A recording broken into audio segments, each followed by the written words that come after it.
पाती है तो वो दूसरे मनुष्य से उठती चेतना की तरंगों को पकड़ सकता है, और ये अनुभव काल्पनिक नहीं होते। लामा जी, बुद्ध के सम्यक मार्ग के बारे में विस्तार से बताइए।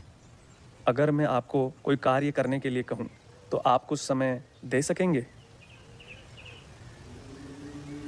जी कहिए। यहाँ से बाहर निकल कच्चे रास्ते आप आगे चलेंगे तो बाईं तरफ एक सब्जी वाली होगी।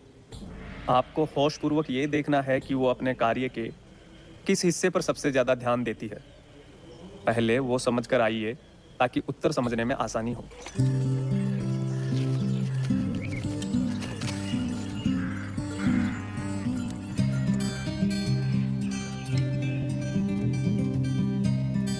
क्या देखा? लामा जी, वो सब्जी दे रही थी, उसके बदले में पैसे ले रही थी। इतनी देर तक खड़े रहे आप, लेकिन होशपूर्वक नहीं, इसीलिए मुख्य कार्य देखने से चूक गए। आपने तो सीबीआई में काफ़ी ख्याति अर्जित की है, तो आपकी नज़रों से तो मुख्य कार्य नहीं चूक सकता। कृपया आप बताइए।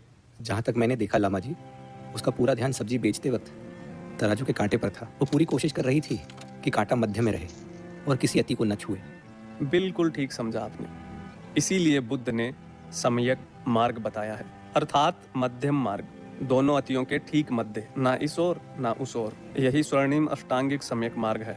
सम्यक दृष्टि, सम्यक संकल्प, सम्यक वाक, कर्म, जीविका, स्मृति, प्रयास और सम्यक समाधि, अर्थात जो करे उसकी किसी भी अति को न छुए।